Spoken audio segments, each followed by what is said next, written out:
Em nome do Pai, do Filho e do Espírito Santo. Amém. Ave Maria, cheia de graça, o Senhor é convosco. Bendita sois vós entre as mulheres, e bendito é o fruto do vosso ventre, Jesus. Santa Maria, Mãe de Deus, rogai por nós, pecadores, agora e na hora de nossa morte. Amém. Nossa Senhora de Fátima, rogai por nós. Em nome do Pai, do Filho e do Espírito Santo. Amém. Oi, pessoal, sejam bem-vindos ao nosso canal mais uma vez. Nesse dia que a gente quer falar um pouco de ecologia, a gente falar de ecoterrorismo, eu peço de antemão que vocês possam nos ajudar a divulgar esse conteúdo, enviando este conteúdo para os seus amigos, nos seus grupos de WhatsApp, enviando este conteúdo para os lugares, para as pessoas que você achar devido.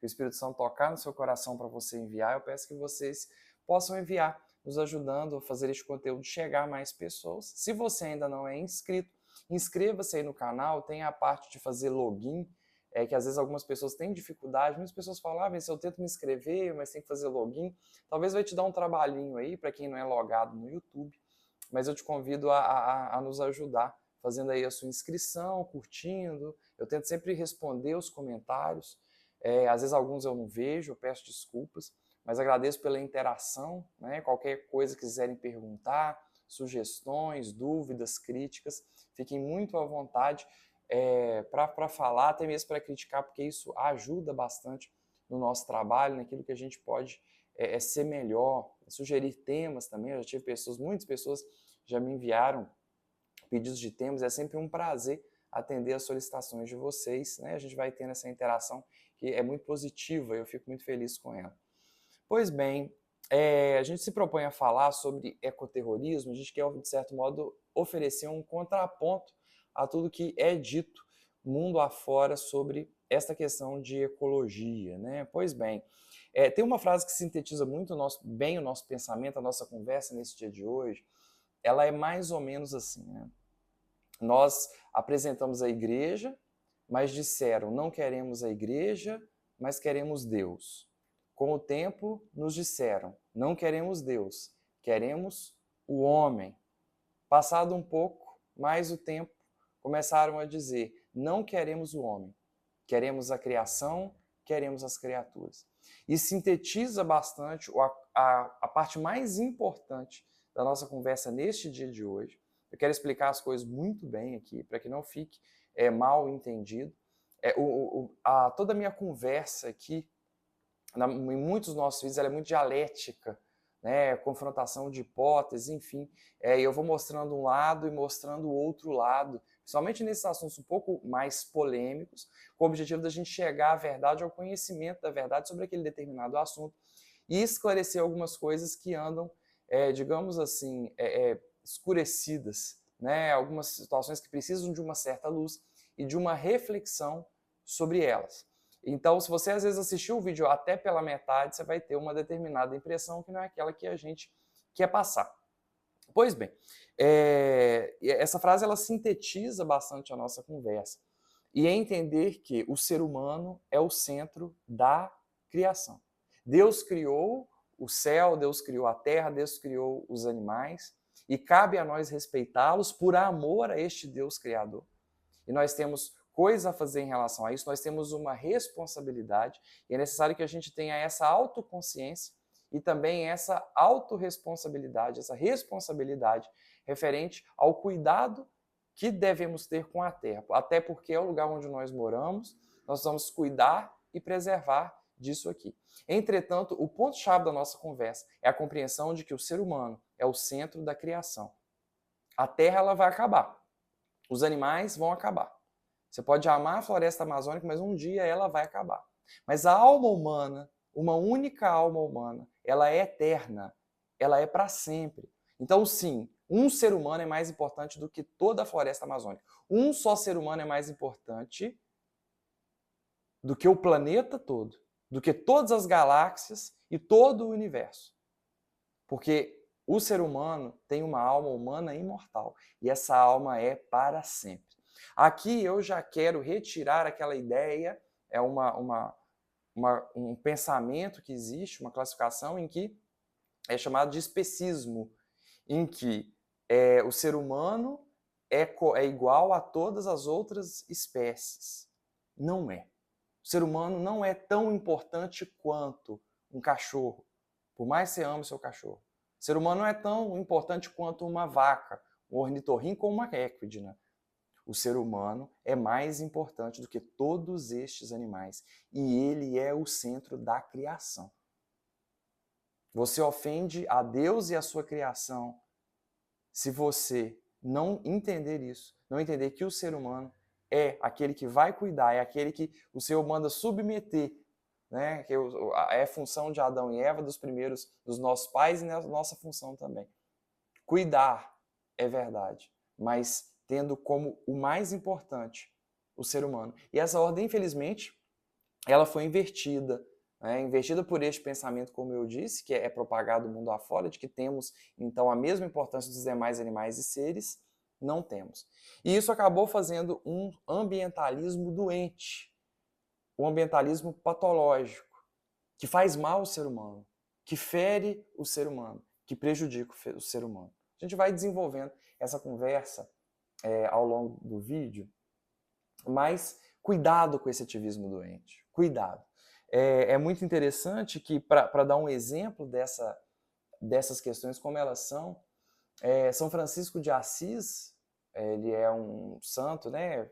Enfim, muito importante para nós. E é curioso porque São Francisco, até 1968, até a segunda metade do século XX, ele foi representado como um homem chagado, com a caveira na mão, com o terço na mão, um homem penitente, um homem de oração. E este foi São Francisco de Assis. Essa representação ela durou até ali o século XX. Entretanto, depois de 1968, começaram a representar São Francisco de Assis no meio dos animais, das pombas, dos bichos. Eu estava olhando, pesquisando há pouco, e existe até um São Francisco de Assis meditando, né, com as perninhas cruzadas, com as mãozinhas e com pombas ao seu lado. Repito, não sou contra de nenhum modo a questão ambiental, a gente vai ver a sua importância aqui também.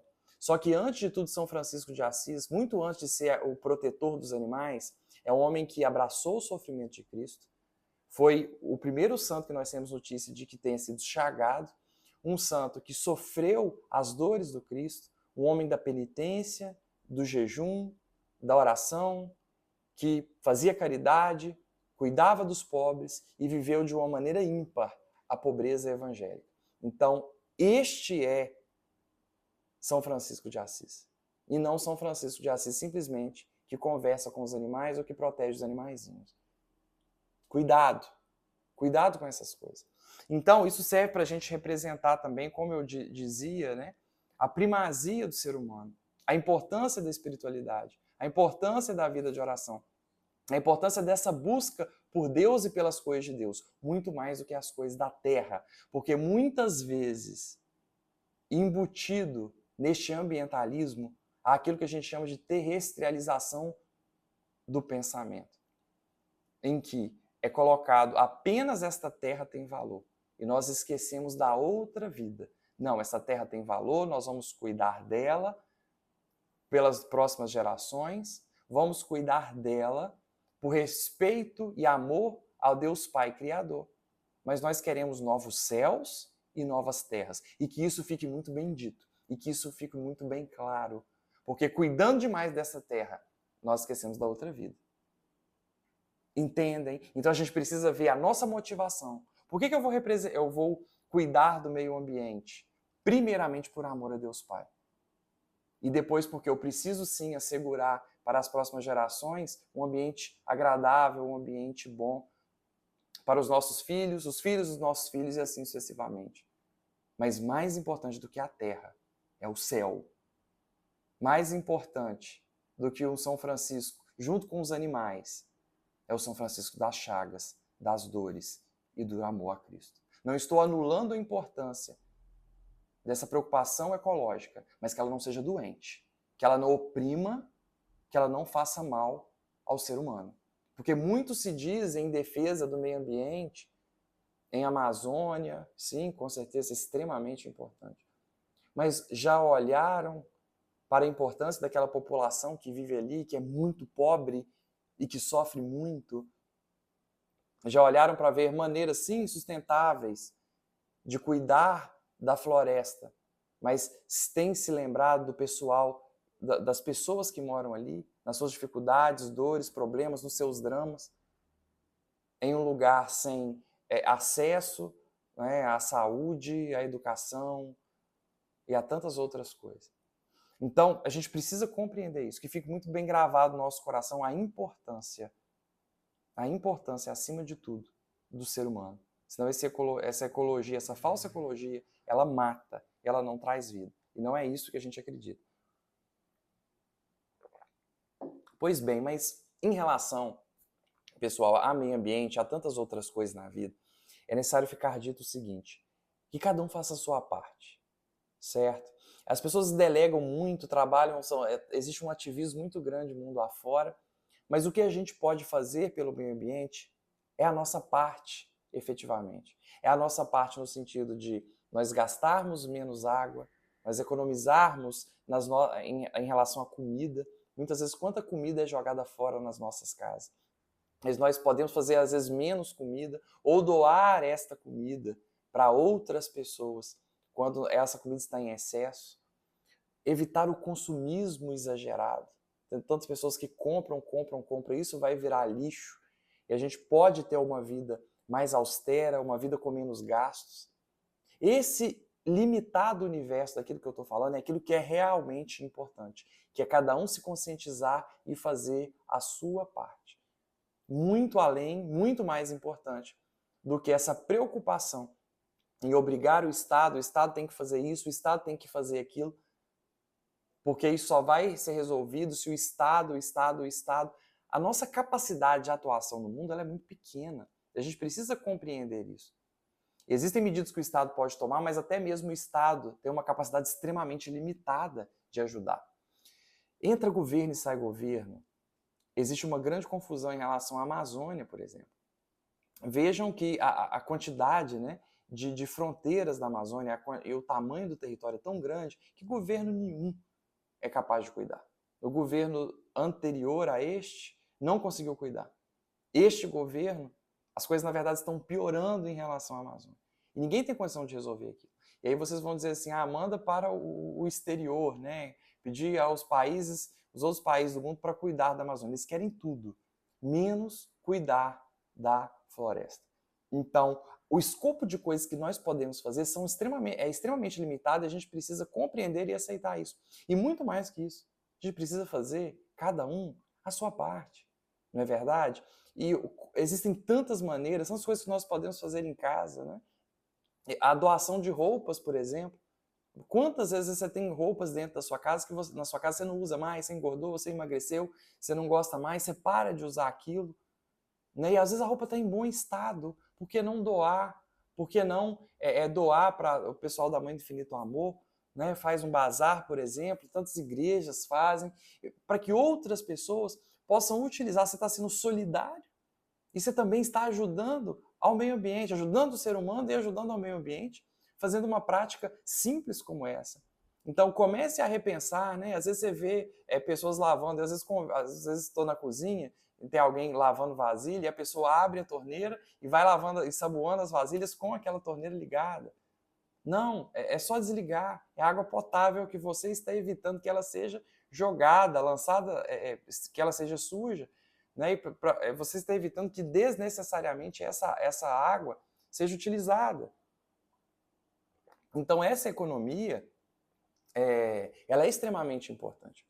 E uma outra questão em relação ao Estado e ao governo, aos governos de um modo geral, que há muitas vezes um exagero na preocupação em relação às questões ambientais, um verdadeiro terrorismo, não no sentido que a gente vai trabalhar, que a gente vai conversar, mas um terrorismo de informação na população.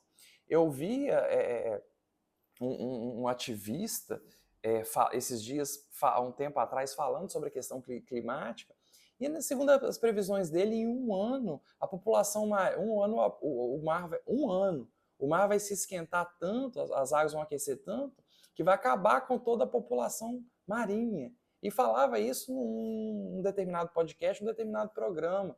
Essa informação vai sendo passada e muita gente vai acreditando nisso e a população vai ficando desesperada. Agora, por que muitas vezes os próprios governos subsidiam esse tipo de informação?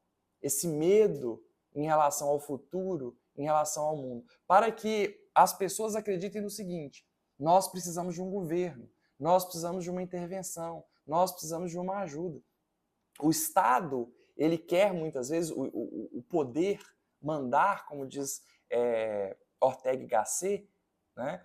Ele é uma capacidade, ele é na verdade um poder espiritual. Ou seja, se uma pessoa manda outra pessoa fazer alguma coisa e essa outra pessoa faz, é porque ela acredita que esta pessoa ela é capaz de mandar, ela sabe o que ela está fazendo. E o governo quer muitas vezes que nós acreditemos que nós precisamos dele.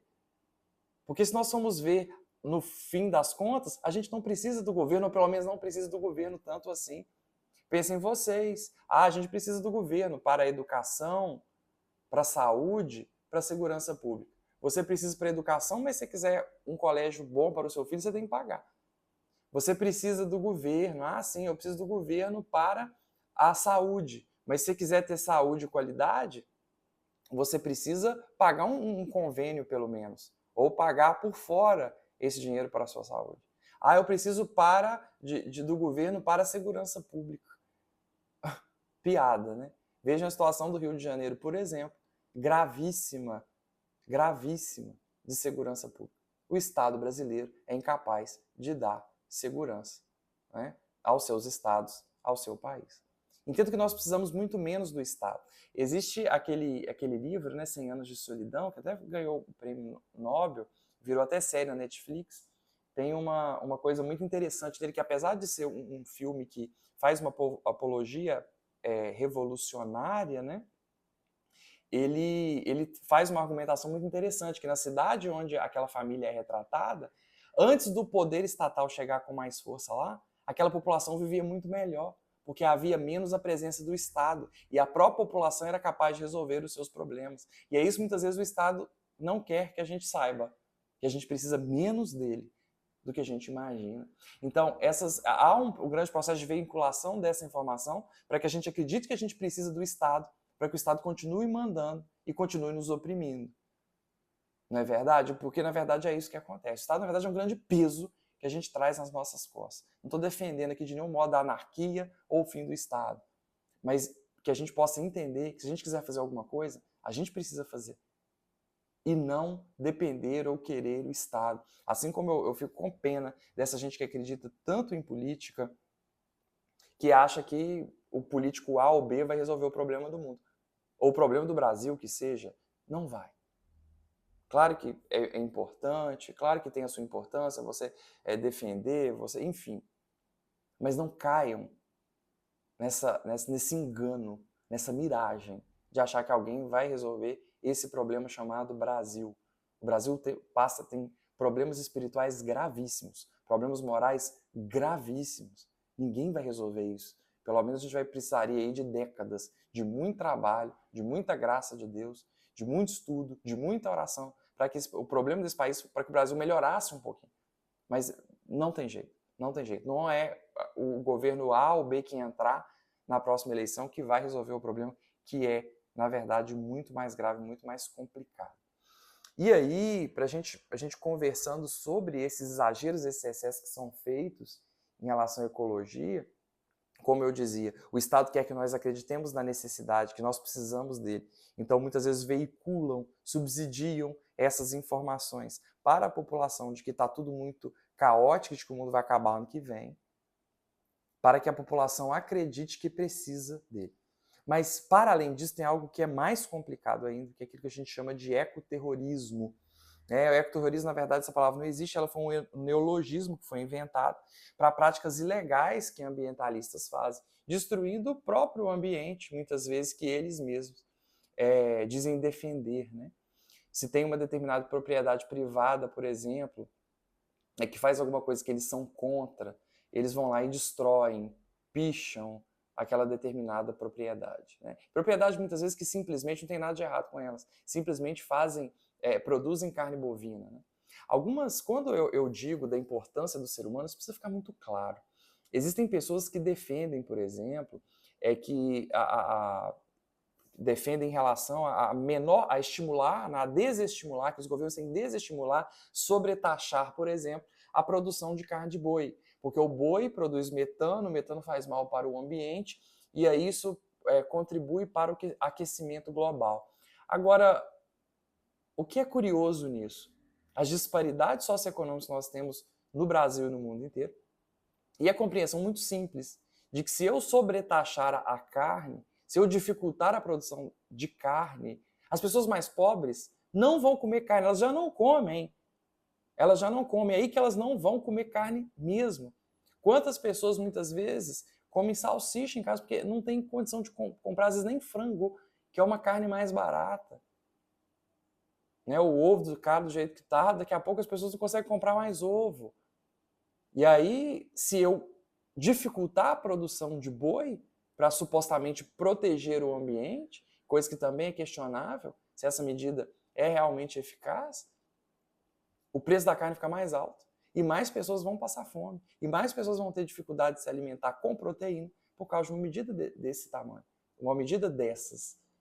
E aí que a gente tem que relembrar que o centro da criação é o ser humano.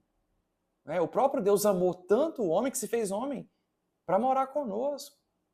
O centro da criação não é as pombas, os cavalos, os bois, os ornitorrincos, nem as equidnas. Não são as moscas e nem as vespas, mas é o ser humano. Isso precisa ficar muito claro. Essa proteção ao ser humano. A gente precisa fazer isso. Defender o ser humano. Defender o ser humano. E não é isso que a gente tem visto, infelizmente. As pessoas vão acabando ficando confusas nesse sentido. Então tem esses ecoterroristas que vão fazendo essas bagunças mundo afora, quebrando propriedades, ateando fogo, enfim. Né? Só que é mais grave, não é apenas isso. Vocês devem ter visto recentemente, esses ativistas eles têm ido para museus, né? Foi muito famoso, né? Duas ativistas foram no Louvre e aí jogaram, acho que se não me engano, extrato de tomate em uma pintura famosa, reivindicando também coisas em relação se não me engano, ao agronegócio francês, alguma coisa nesse sentido. Mas nesse sentido também ambientalista. Eles têm trabalhado isso de ir a museus, pichar esses museus e jogar latas de extrato de tomate. Né? E existe uma outra luta também deles, digamos assim, né? Outra baderna que eles estão feitos, que é ainda mais grave, nesse sentido de não valorização do ser humano, é que é a luta contra as cobaias utilizadas em laboratório. Muita gente pode não saber, mas os medicamentos que a gente usa, quando eles são inventados, as vacinas que nós utilizamos, quando elas são inventadas, elas são testadas em animais. Por quê? Você não vai fazer uma vacina que você ainda não conhece e vai injetar no ser humano, senão você corre de matar ou causar muitas complicações em relação a esse ser humano. Então, se causar complicação, vai causar complicação no animal. Né? Você vai ter que sacrificar o animal depois. Primeiramente, eu quero dizer que não é feito com desrespeito, como eles dizem. Existe um protocolo seríssimo que é realizado. Eu tenho amigos que trabalharam em laboratórios, trabalharam com camundongos, enfim, e com outras, e com cobaias, né, utilizando animais. Mas há um protocolo seríssimo que tem que ser respeitado e o menor sofrimento possível vai ser causado nesses animais, né, com sedação, a maneira deles serem sacrificados, enfim. E aí, essas vacinas, medicamentos, eles são testados primeiro em camundongos, em chimpanzés, né, enfim, e assim sucessivamente, em cobaias. Só é possível hoje nós termos medicações, vacinas, porque primeiro eles precisam ser testados em animais. Mas existem ativistas, hoje em dia, que estão trabalhando contra os cientistas, contra o levante, né, contra a construção desses laboratórios, porque a pretexto de proteger os animais. E é curioso porque assim, rolam pesquisas extremamente importantes em relação a câncer, em relação a Parkinson, em relação a tantas doenças, em que a gente utiliza cobaias para fazer, e sem as cobaias é impossível testar esses medicamentos, testar essas vacinas. E as pessoas, infelizmente, têm trabalhado pesado contra isso. Esses ecoterroristas eles surgiram primeiramente no Reino Unido, na década de 70, e depois chegaram nos anos 80 aos Estados Unidos. E aí você tem a principal delas, que é a mais famosa, se não me engano, é a Frente de Libertação da Terra, né? Earth Liberation Front, que é uma organização autônoma, né, libertária, e faz sabotagens econômicas, tem táticas de guerrilha, enfim, coisas pesadas mesmo no sentido de uma proteção do meio ambiente. A Super Interessante é uma revista péssima, diga-se de passagem, mas ela fez uma entrevista com um ecoterrorista. Ele é americano, ele é nascido no Texas, mas ele foi para a Califórnia, se não me engano. O pessoal do Texas é mais conservador, né? Ele foi, se não me engano, eu acho que ele morava na Califórnia. Ele tentou ir para o Reino Unido, mas o pessoal do Reino Unido não aceitou.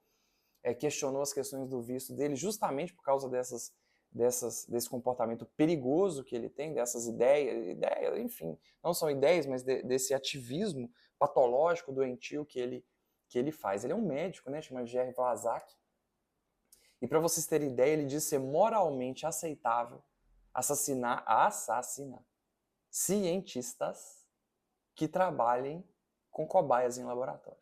Então você tem um cientista que ele trabalha com câncer, tentando desenvolver um remédio para o câncer, que talvez vai ser o que vai salvar um cara como esse do câncer, e ele defende que esse cientista seja assassinado, isso mesmo, por simplesmente trabalhar com cobaias.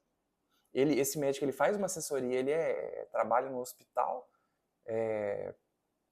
acho que se não me engano da Califórnia, e ele dá assessoria a entidades, né, duas nesse sentido, né, entidades que trabalham também com esse ativismo, como Speak e Shack, né, que são contra testes de animais. Eles já conseguiram, inclusive, evitar que nos Estados Unidos um laboratório fosse construído, porque trabalharia, então, com cobaia. O negócio é muito sério, muito grave, o trabalho dessas pessoas, né? Aí eu abro aspas para uma fala dele aqui na entrevista, né? Até agora, ninguém morreu, né? Nenhum cientista foi assassinado, que ele quis dizer. Mas isso ainda vai acontecer. Não estou pedindo isso, apenas prevendo. Você não pegaria em armas para impedir que crianças no jardim de infância fossem torturadas até morrer em laboratórios? Olha a comparação ridícula que ele faz. Se aceitamos fazer isso por pessoas, mas não por animais, estamos adotando o especismo, que eu tinha dito para vocês anteriormente, ou seja, acreditar que seres humanos são superiores a outras espécies. Sim, seres humanos são superiores a outras espécies. Olha a comparação fajuta que ele faz aqui. Né? Então, assim, a gente não conseguiria mais crescer do ponto de vista de medicações, não conseguiria mais não teríamos novas vacinas para combater outras doenças que viriam, né, como a Covid-19, por exemplo, na produção de suas vacinas, utilizou cobaias. Então, nós não teríamos, por causa da ação para proteger, então, esses animais. Gente, os protocolos são muito bem realizados. Esses animais, se vocês virem como que é complicado, assim, primeiro que para você fazer toda pesquisa científica, ela, para ser realizada, ela precisa passar por um comitê de ética, ser apresentado, tudo direitinho, enfim. É uma legislação chata demais. Outros países são muito mais tranquilos, muito mais liberais, né? Aqui no Brasil não tem nada disso. Por exemplo, uma coisa simples, né? Aqui no Brasil, por exemplo, toda pesquisa precisa ser feita de modo voluntário. Nos Estados Unidos, por exemplo, se você quiser pagar para alguém, para você te retirar um pouco de sangue, doação de sangue, enfim, ou material biológico, você pode pagar a pessoa. Não algo que, claro, né, que vá prejudicar a saúde daquela pessoa. Mas o cientista pode pagar. Aqui no Brasil isso é impensável. É impensável. Mas as regras de um comitê de ética são regras muito severas. Esses animais eles não são tratados de qualquer maneira, como a impressão que se tem. Mas, pelo contrário, são bem cuidados. Então, as pessoas fazem uma confusão tão grande que tentando proibir esse trabalho que é realizado nos laboratórios para o bem do próprio ser humano. Porque elas perderam de vista o fato de que o ser humano é o centro da criação de Deus. Porque, na verdade, elas nem em Deus elas acreditam. Então, não esqueçam disso, de preservar o meio ambiente, mas que isso não fira, isso não maltrate o ser humano, a vida humana. Nós vamos amar o ser humano. Deus se fez homem. E isso é fantástico, isso é maravilhoso, para mostrar para a gente que o ser humano, para mostrar para a gente o amor que esse Deus tem com cada um de nós. Amor à sua criação, mas por primeiro amor ao ser humano. E nós esquecemos de defender o ser humano para defender animais irracionais. Certo? Então, a gente inverteu os valores. A sociedade tem invertido esses valores. E no Brasil, para vocês terem ideia, tem uma sociedade ativista, ecoterrorista, né? Chama Sociedade Secreta Silvestre. É um grupo brasileiro, está relacionado com outro grupo lá no México, né? Chamado Individualistas que Tendem ao Selvagem. E existiram já aqui no Brasil muitos atos que eles reivindicaram terem sido os responsáveis pelos atos de ecoterrorismo também. Né? Uma bomba que foi colocada na porta do Santuário do Menino Jesus em Brasília, carros do IBAMA foram incendiados e eles disseram que eles foram também os responsáveis por isso. E outros atos terroristas aí que foram realizados, uma bomba, um estacionamento de um shopping em Brasília também. Todos esse grupo brasileiro, né, Sociedade Secreta Silvestre, né, que é chamado, reivindicou esse ato. Então, para dizer para vocês o seguinte, isso não é tão longe, não, pelo contrário. Acontece aqui também no Brasil. E por fim, eu quero deixar com vocês justamente essa reflexão, de que nós precisamos defender o ambiente, nós precisamos cuidar do ambiente, porque ele é criação de Deus, porque nós amamos a Deus Pai Criador, nós precisamos cuidar deste ambiente para que as próximas gerações tenham um ambiente agradável para viver, mas sem oprimir o ser humano. Isso é muito essa preocupação exagerada, doentia ambiental, ela é muito grande. Chamou a atenção nas Olimpíadas, por exemplo, que foram realizadas na França. Na França, eles não têm ar-condicionado, tem calefação, senão eles morreriam de frio, né? Mas não tem ar-condicionado, embora lá faça um calor severo também. Às vezes a temperatura chega lá a 40 graus, enfim. Mas tem um calor, né? Os países temperados, de clima temperado, tem um calor, um frio muito severo, mas um calor também muito grande. E nessas Olimpíadas agora, por não ter ar-condicionado nos quartos, né? Um dos jogadores de alta performance saiu e foi dormir na praça, porque não estava suportando tanto calor naquele local. É muito complicado a mentalidade que se tem nesse mundo, né? E a gente precisa ter cuidado para delimitar bem as coisas. Até quando eu vou cuidar do ambiente, até quando eu vou cuidar do ser humano. Bom seria se a gente trabalhasse para que essas duas coisas andassem unidas. Mas essa doença ambientalista, essa doença, né, que tem se propagado pelo mundo, pelo Brasil e pelo mundo, referente ao ambientalismo, isso não é saudável, isso não é bom, isso não é cristão. Nós invertemos os valores e colocamos a criação no centro e retiramos o ser humano. Isso é grave. Isso não é certo. Isso é pecado. E a gente precisa repensar isso. Quantas pessoas falando, dizendo, eu prefiro meus animais do que os seres humanos. Não, nós precisamos dos seres humanos. Nós defendemos o ser humano. O Senhor manda que nós amemos o próximo como a nós mesmos. E não os cachorrinhos e os cavalinhos como a nós mesmos. E não as árvores e as flores e os frutos como a nós mesmos. Por mais que eles, claro, também sejam importantes, porque nós dependemos deles até mesmo para a nossa sobrevivência. Não é verdade? Mas que fique então essa reflexão de que nós cuidemos da terra onde nós vivemos, claro. Essa é a responsabilidade nossa. Nós busquemos fazer cada um a nossa parte. Na economia de água, de alimentos, de utensílios, evitando o consumismo. Se for possível, na sociedade tiver a coleta seletiva, claro. Reutilizando aquilo que dá para ser utilizado de outra maneira, em outra situação, em outro momento. Mas cuidando, protegendo, acima de tudo, a vida humana. Porque o próprio Jesus se fez homem e habitou entre nós. Glória ao Pai, ao Filho e ao Espírito Santo, como era no princípio, agora e sempre. Amém. Em nome do Pai, do Filho e do Espírito Santo. Amém.